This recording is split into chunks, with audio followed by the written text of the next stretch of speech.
Good evening, everyone. Welcome to another episode of Healthy Kidneys After 60, a space where we slow down to listen to the whispers of our bodies and find the wisdom to live our golden years with clarity and strength.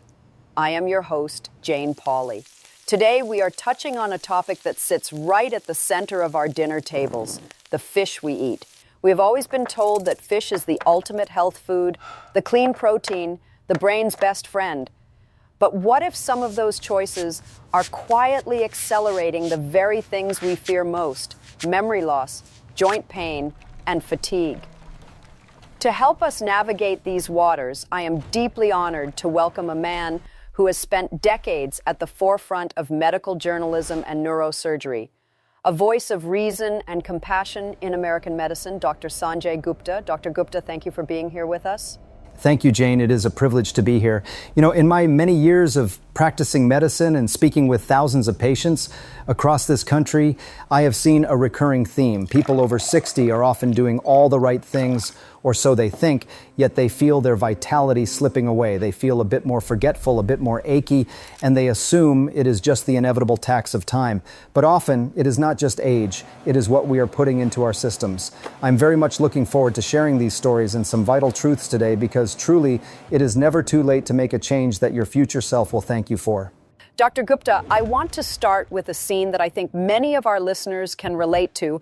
Imagine a quiet Tuesday evening. You have spent the day staying active, perhaps gardening or walking the dog, and now you are sitting down to a lovely piece of grilled fish. You feel good about it. You think, I am choosing this over a heavy steak. I am taking care of my heart. But lately, you have noticed that you are misplacing your keys more often, or perhaps your knees are throbbing just a little more than they used to. You dismiss it as a natural part of turning 65 or 70. But is it possible, doctor, that the very meal we consider a health victory, that piece of fish on the plate, is actually the silent culprit behind this accelerated aging and the fog that seems to be settling over our minds? Are we, in our attempt to be healthy, unintentionally inviting toxins into our bodies that our systems simply cannot handle anymore? Jane, that is a profound and frankly sobering question.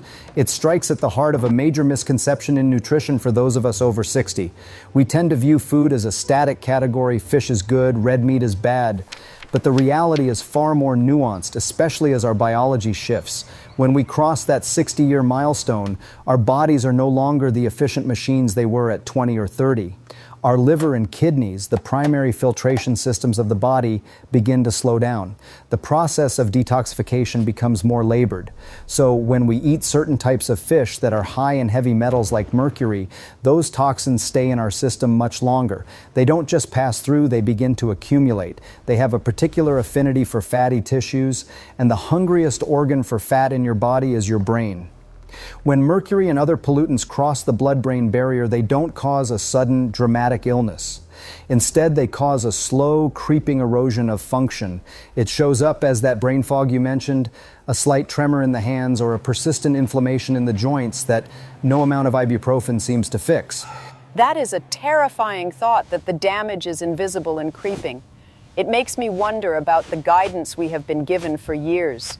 We see the labels, we hear the advice to eat more seafood, but we aren't always told the fine print. I know the FDA has these categories like the choices to avoid list, but how many of us actually check those lists before we go to the grocery store or order from a menu? When you talk about these high mercury fish, like the King Mackerel or the big-eye tuna, it feels like a bit of a betrayal. We think we are doing the right thing, yet these specific species are flagged because they sit at the top of the food chain, absorbing the toxins of everything below them. Is it truly a case where the same food can be a medicine for one person, but essentially a slow-acting poison for someone in their 70s whose body just can't clear it out? You have hit on the exact terminology I use with my own family, Jane. Bioaccumulation. These large, long-lived fish are like sponges for the ocean's pollutants. For a younger person, an occasional meal of big-eye tuna might be processed relatively quickly. But for an older adult, it's a different story. The toxic load builds up. I have walked into hospital rooms and seen patients who were terrified they were in the early stages of dementia. They were losing their words, feeling unsteady on their feet, and their families were starting to look at assisted living facilities. But when we took a deep dive into their lifestyle, we found a high frequency of these high mercury fish choices. The danger is that these symptoms mimic the signs of natural aging so perfectly that even doctors sometimes miss it. We call it the great imitator. We see a 70-year-old with a tremor and think Parkinson's. We see memory loss and think Alzheimer's. We rarely stop to ask, what has been on your dinner plate twice a week for the last 5 years? That is why this conversation is so vital. We aren't saying stop eating fish. We are saying that after 60, you have to be an investigator. You have to understand that the king mackerel or the big-eye tuna are not just fish. They are high-risk choices that your aging nervous system simply cannot afford. Tonight, I want to help everyone understand that we can take back control. We can clear that fog by making smarter, more intentional choices, starting with the very next meal. Dr. Gupta, I have observed a very common habit among our generation where we try to be extremely mindful of our budgets while also attempting to eat healthily, which often leads us to the frozen aisle or the budget-friendly seafood counter. Many seniors tell me they have completely replaced red meat with white fish because it is soft, easy to chew, and supposedly much better for their cholesterol. But I am concerned about the hidden trade-offs of these affordable choices, especially when the source of the fish is a mystery. Can you share a story from your practice that illustrates how a simple, budget-conscious habit like eating inexpensive fish can backfire on someone who thinks they are doing everything right for their health? That is a situation I see far too often, Jane, and it reminds me deeply of a patient I worked with named Walter H., a 72-year-old gentleman living at 1402 West Hillsborough Avenue in Tampa, Florida. Walter was a retired civil servant, a man of routine who took great pride in staying fit, but he started coming to see me because of a persistent tremor in his hands and a strange nagging pain in his joints that didn't feel like typical arthritis. He was a savvy shopper and told me he ate imported catfish at least twice a week because it was affordable, mild in flavor, and felt light on his stomach. He thought he was being smart, but what Walter didn't realize was that some of that imported catfish, often raised in crowded, poorly regulated environments abroad, can carry residues of antibiotics and heavy metals that a 72-year-old body simply cannot filter out effectively. Over months of this habit, those trace amounts of toxins began to build up in his system, manifesting as neurological twitches and inflammatory flare-ups that left him feeling frustrated and old before his time. It was heartbreaking to see a man who was trying so hard to be healthy, unknowingly poisoning his own nervous system just to save a few dollars at the grocery store. It is so easy to overlook the origin of our food when the label says fish and the price is right, but the story of Walter makes me realize that our kidneys and liver are the ones paying the ultimate price for those savings. For someone like Walter or any of our listeners who might have been eating this way for years, how do we begin to untangle the confusion at the fish counter? When we are standing there looking at the different options, what are the red flags we should be looking for? And is there a way to actually reverse the damage if we have already accumulated these toxins in our bodies over a long period? The first thing I told Walter was that he didn't need to feel guilty, but he did need to become a label reader because the source is everything when it comes to bottom-feeding fish like catfish. I advised him to look specifically for U.S. farm-raised catfish, which is subject to much stricter environmental and safety regulations than many imported varieties. When it comes to reversing the damage, the human body has a remarkable capacity for healing if we just stop the influx of toxins. For Walter, we didn't just tell him to stop eating the cheap fish, we replaced it with cleaner, more transparently sourced proteins and encouraged him to eat a wider variety of smaller fish. Within about 8 weeks of making that one change, he called my office and said the shaking in his hands had diminished significantly and his morning stiffness was almost gone. It wasn't a miracle drug that saved him. It was simply removing the silent burden he was placing on his kidneys every Tuesday night. We have to realize that as we age, our internal margin for error becomes much smaller, and the quality of our food becomes our primary medicine.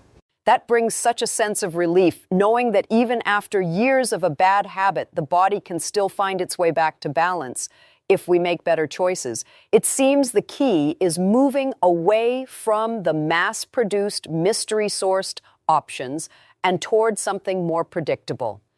As we move forward, I want to talk about another staple that is in almost every pantry in America, something even more common than catfish that might be hiding an even bigger risk for our brains. Dr. Gupta, if I were to walk into the kitchen of almost any senior in this country, I would likely find a few silver cans of tuna tucked away in the pantry. It is the ultimate convenience food, high in protein, low in fat, and it lasts forever. We grew up thinking tuna was the gold standard for a healthy lunch, but you have raised some very serious red flags about how the mercury in these large fish interacts with the aging brain. Could you explain the science of how something as simple as a tuna sandwich can lead to a toxic buildup? And why is it that a person in their 70s is so much more vulnerable to these effects than a younger person who might eat the exact same thing? This is one of the most critical points we can discuss today, Jane, because the mechanism of mercury toxicity is both fascinating and frightening. Fish like tuna are apex predators. They live a long time and eat thousands of smaller fish, and in each of those smaller fish is a tiny bit of methyl mercury. By the time that tuna ends up in a can, it has concentrated those toxins to a very high degree. In a younger person, the body has a more robust antioxidant defense system, specifically a molecule called glutathione, which helps bind to mercury and escort it out of the body. However, as we age, our natural production of glutathione drops, and our kidneys become less efficient at clearing heavy metals. When that mercury enters the bloodstream of a senior, it has a clear path to the brain because it is fat-soluble and can easily slip past the blood-brain barrier. Once inside, it creates oxidative stress, essentially rusting your brain cells from the inside out, which is why the FDA specifically places certain types like big eye tuna on the avoid list for vulnerable populations. It is deeply unsettling to think of our brain cells undergoing that kind of stress just from a common lunch. When we see the different types of tuna on the shelf, light tuna, albacore, or the premium steaks, it can be so confusing for a consumer to know which one is the real danger. If someone has been a lifelong lover of tuna and they are now noticing they are a bit more forgetful or perhaps feeling some strange tingling in their fingertips, how do they distinguish between the normal signs of getting older and the actual symptoms of mercury beginning to affect their nervous system? That distinction is exactly where the danger lies, because mercury poisoning is a master of disguise. It doesn't usually cause a sudden fever or a rash. It causes what we call subclinical neurotoxicity. You might find yourself struggling to find a common word during a conversation, or you might notice your balance is a little off when you get out of bed, or perhaps you feel a persistent numbness in your toes. Many people just say, well, I'm 75, this is just what happens. But in reality, it could be the accumulated mercury interfering with the electrical signaling between your neurons. The general rule of thumb I give is that the larger the fish, the larger the risk. Albacore tuna generally has about 3 times more mercury than the smaller skipjack or light tuna. If you are over 60 and experiencing any unexplained neurological changes, the very first thing you should do is look at your tuna consumption. It is about reducing the frequency and switching to the smallest species possible. Because for an aging brain, every microgram of mercury matters. We are talking about protecting the very seat of your identity, your memory, and your personality.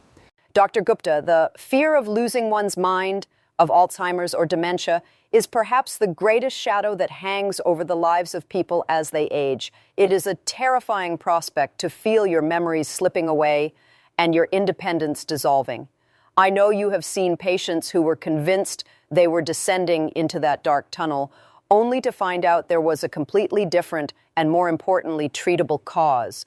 Can you tell us about the woman you met who was facing this exact crisis and how her diet played a role in her frightening symptoms? I will never forget Margaret L., a 74-year-old widow who lives at 3850 4th Street North in St. Petersburg, Florida. Margaret came into my clinic with her daughter, and both of them were in tears. Margaret was convinced she had Alzheimer's because she was starting to forget the names of her grandchildren. Her hands were trembling so much she couldn't write her Christmas cards, and she felt a constant heavy cloud over her thoughts. She had been living alone, and for the sake of convenience and what she thought was health, she was eating canned tuna 3 or 4 times a week for years. She told me, Dr. Gupta, I thought I was being a good girl by avoiding red meat. When we ran her blood work, her mercury levels were through the roof, way beyond what we consider a safe threshold for someone her age. Her brain wasn't necessarily failing because of a disease, it was being overwhelmed by a heavy metal that she was unknowingly ingesting every single day. The relief on her face when I told her this might not be Alzheimer's was something I will carry with me forever. That must have been such a powerful moment for her, but it also serves as a stark warning for all of us. To think that a woman could be on the verge of losing her autonomy because of a can of tuna is just incredible. Once you identified the problem for Margaret, what was the process of bringing her back? Is it as simple as just stopping the tuna, or does a 74-year-old body need more help to clear out years of built-up mercury? And how long did it take before she started to feel like herself again? It required a very deliberate strategy, Jane. The first step was an absolute cessation of high mercury fish. We had to stop adding fuel to the fire. Then we focused on what I call the cleanup crew, foods rich in selenium and fiber that help the body bind and eliminate toxins. I told Margaret to start incorporating more cilantro, garlic, and cruciferous vegetables like broccoli, which support the liver's detoxification pathways. We also swapped her tuna for much smaller, safer options like sardines and wild-caught salmon. It wasn't an overnight fix. It took about 3 months of strict dietary changes before the fog really began to lift. I remember the day she came back for her follow-up. She walked into the room without that hesitant, shuffling gait, and she looked me in the eye and told me she had spent the morning gardening. Her tremors had subsided and her clarity had returned. She wasn't a victim of an incurable disease. She was a woman who just needed to change her menu to save her mind. It's a reminder that we must never assume a symptom is just old age until we have looked closely at what we are feeding our bodies. Dr. Gupta, there is a certain prestige associated with some fish, especially when we see them on a menu at a nice restaurant. One of those is the King Mackerel. It sounds so regal and healthy, and often it's just listed as mackerel, which can be very misleading for someone trying to make a good choice. I have heard you mention that this particular fish can be especially hard on the heart, which is a major concern for those of us over 60. Why is the king mackerel so much more dangerous than other types of mackerel, and what is it doing to the cardiovascular systems of seniors who might be enjoying it as a special treat? This is a classic case of mistaken identity that can have grave consequences, Jane. I often think of Edward R., a 69-year-old retired teacher from 1180 Boylston Street in Boston, Massachusetts. Edward loved his seafood and would often grill what he thought was a healthy mackerel fillet on the weekends. But Edward was choosing king mackerel, which is a large predatory fish that the FDA has placed squarely on the avoid list for high mercury content. Unlike the smaller Atlantic or Spanish mackerel, the king mackerel lives a long time and grows to a massive size, collecting enormous amounts of mercury in its flesh. For someone like Edward, who was already managing slightly elevated blood pressure, that mercury was doing more than just affecting his brain. It was interfering with his heart's electrical system. Mercury can cause oxidative stress in the lining of the blood vessels and can actually disrupt the calcium signaling that tells the heart when to beat. Edward started complaining of heart palpitations and a strange sense of anxiety, and he never imagined his Saturday night grill-out was the cause. It is frightening to think that a healthy meal could actually be triggering heart palpitations and vessel damage. Many of our listeners are already taking medications for blood pressure or cholesterol, and they are trying so hard to protect their hearts. If someone loves the taste of mackerel but wants to avoid the risks associated with the king variety, how can they be sure what they are getting at the market? And for those who have already been eating it, what are the specific warning signs that their heart might be struggling with the toxic load from these larger fish? Knowledge is the best defense here. You have to ask the fishmonger or the waiter specifically, is this Atlantic mackerel or king mackerel? The Atlantic and Spanish varieties are much smaller, have a shorter lifespan, and therefore have much lower mercury levels. They are actually quite healthy due to their high omega-3 content. As for the warning signs, besides the neurological ones we've discussed, keep a close watch on your heart rhythm. If you feel fluttering in your chest, or if you notice your blood pressure is suddenly fluctuating for no apparent reason, or if you feel an unusual amount of fatigue after a meal, these are signals from your body. In Edward's case, once we identified the king mackerel as the culprit and he switched to smaller, safer fish, his heart palpitations vanished within weeks. We have to remember that the heart and the brain are the two most electrically active organs in the body, and heavy metals like mercury are like a short circuit for that delicate wiring. After 60, we simply cannot afford to have those circuits interrupted by a fish that carries such a heavy toxic burden. Dr. Gupta, returning to Edward's story, it strikes me how easily we dismiss the early warning signs of toxicity because they look so much like the common complaints of aging. Edward was a teacher, a man used to having a sharp mind and a steady hand. When he started experiencing those headaches and that difficulty concentrating, what we often call brain fog, it must have been incredibly frustrating for him. He probably thought he was just tired or stressed. How do we help people realize that these common symptoms might actually be an acute reaction to what they are eating? And what was it like for Edward when he finally realized that his favorite weekend ritual was the source of his decline? It was a gradual and painful realization for Edward. He told me that he felt like he was walking through a thick mist most days. He would be in the middle of a sentence and just lose the thread, or he would get a sharp, throbbing headache after his seafood dinners. Because he was 69, he just assumed his best years were behind him and that this was the beginning of a long slide downward. He was becoming irritable and withdrawn because he was embarrassed by his lapses in memory. When we finally sat down at his home in Boston and looked at his diet, the pattern was unmistakable. I explained to him that his brain wasn't failing, it was being smothered. The mercury from the king mackerel was causing neuroinflammation, which is essentially like having a low-grade fire burning in your brain. When Edward realized that the fix was within his control, that he didn't have a mysterious brain disease but rather a dietary issue, it was as if a weight had been lifted off his shoulders. He went from feeling like a victim of time to being the captain of his own health again. That shift from victim to captain is so vital for our mental health as we age. But I want to dig deeper into the physical symptoms for our listeners. Beyond the brain fog and the headaches, are there other, perhaps more subtle, physical cues that a person's toxic bucket is getting too full? And for Edward, once he stopped the king mackerel, did he have to do anything else to clear his system? Or was the simple act of changing his protein source enough to put out that fire in his brain?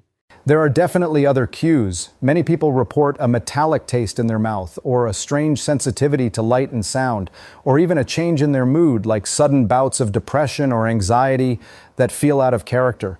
For Edward, stopping the fish was the most important step, but we also supported his recovery with heavy hydration and specific nutrients. I had him increase his intake of vitamin C and vitamin E, which act as antioxidants to help neutralize the damage the mercury had already done. We also made sure he was getting enough selenium, which is a mineral that naturally binds to mercury and makes it less harmful. Within a few months, Edward was back to his old self, reading complex books, engaging in deep conversations, and grilling again, but this time it was wild-caught salmon or small sardines. He told me that he felt 10 years younger, not because he had found a fountain of youth, but because he had simply stopped putting a toxin into his body that was slowing him down. It's a powerful lesson. Your body is always listening, and it's never too late to give it a better message. Dr. Gupta, we have talked a lot about heavy metals, but there is another issue that affects so many of us as we get older, and that is inflammation. Chronic pain, stiff joints, and that general feeling of being inflamed are so common. Now, there is a fish that is incredibly popular because it is mild, white, and very affordable, tilapia. Most people think of it as a very safe, lean choice, but you have some surprising and perhaps controversial information about why tilapia might not be the friend to our joints that we think it is.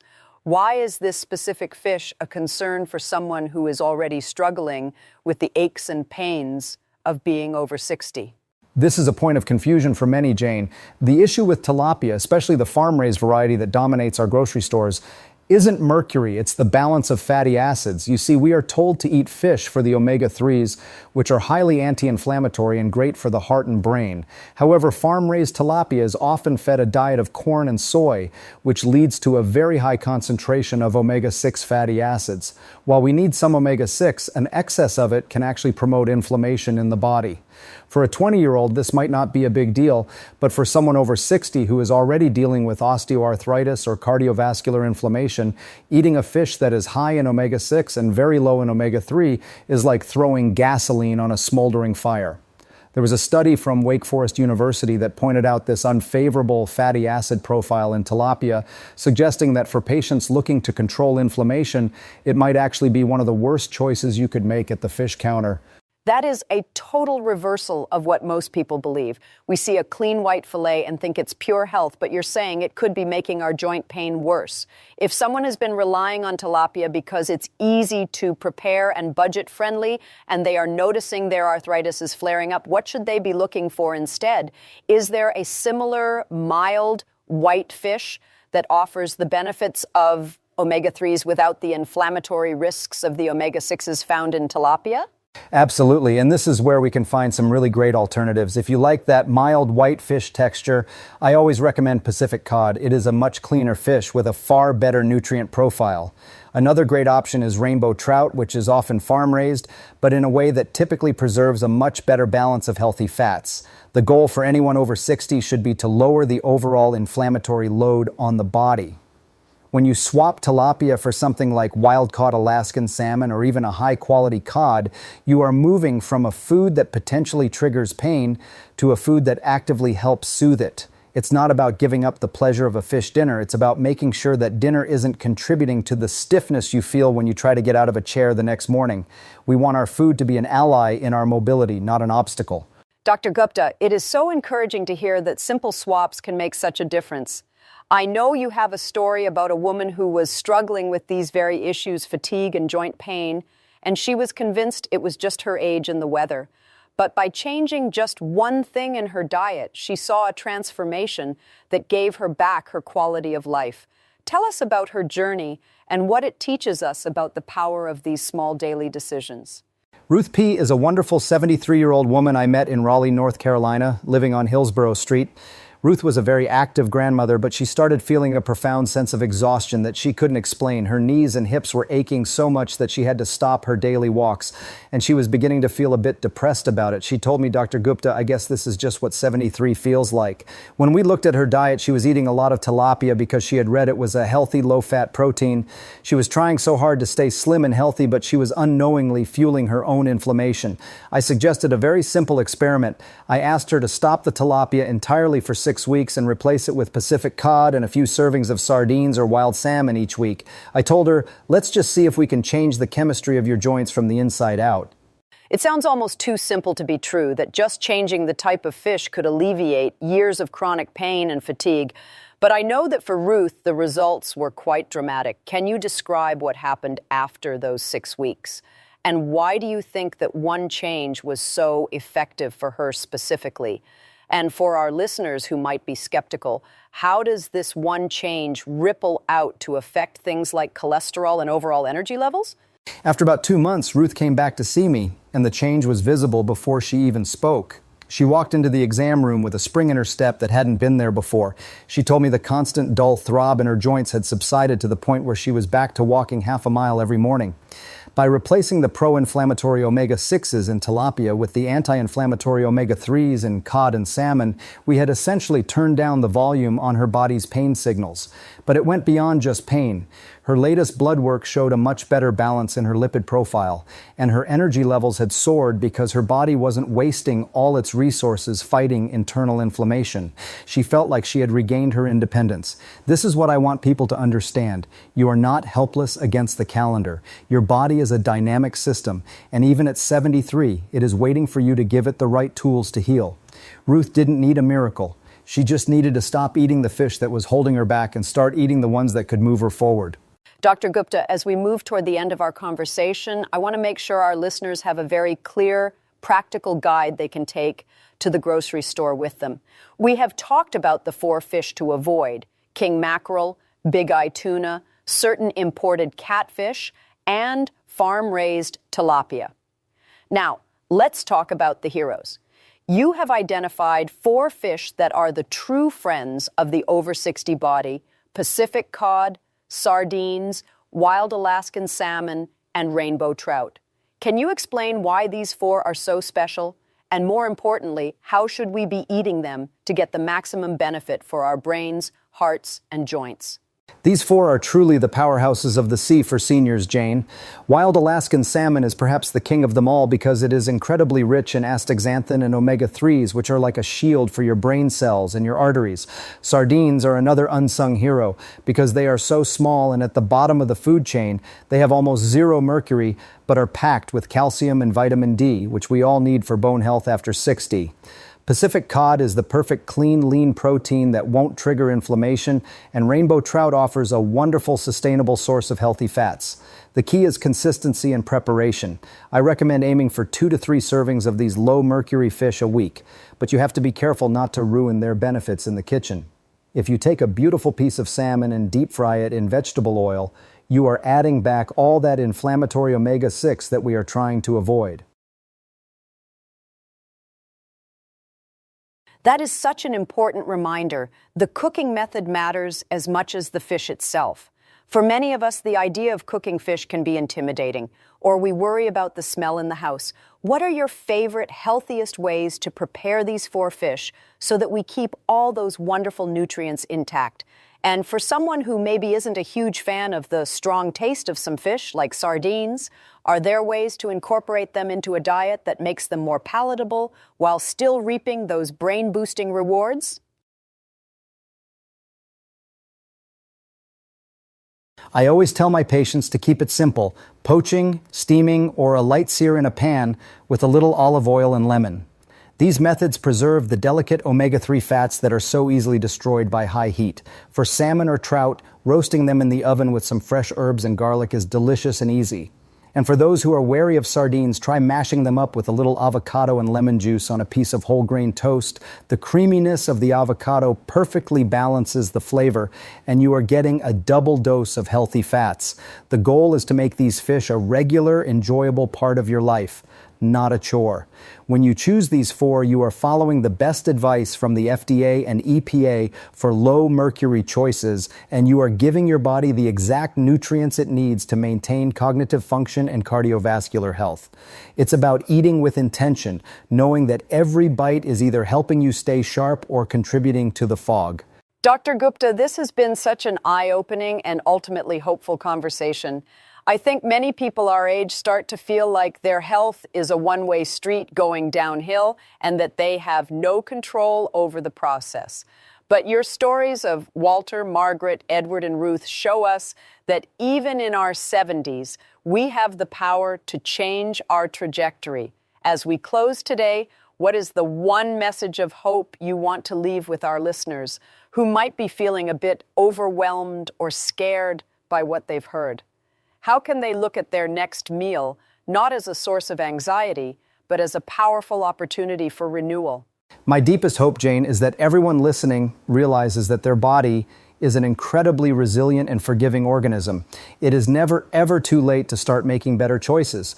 Whether you are 60, 70, or 80, your cells are constantly regenerating and they are waiting for the right building blocks to do their job. When you decide to skip the king mackerel and reach for the salmon, or when you trade that can of high mercury tuna for a cleaner option, you are making a profound statement that your future matters. You are choosing to protect your memories, your mobility, and your joy. I want you to imagine a future where you are not just surviving, but thriving, where you are present for your grandchildren, where you are walking through the park without pain, and where your mind is as clear as a bell. That future starts with the very next thing you put on your plate. You have the knowledge now. All you need is the commitment to treat yourself with the care you deserve.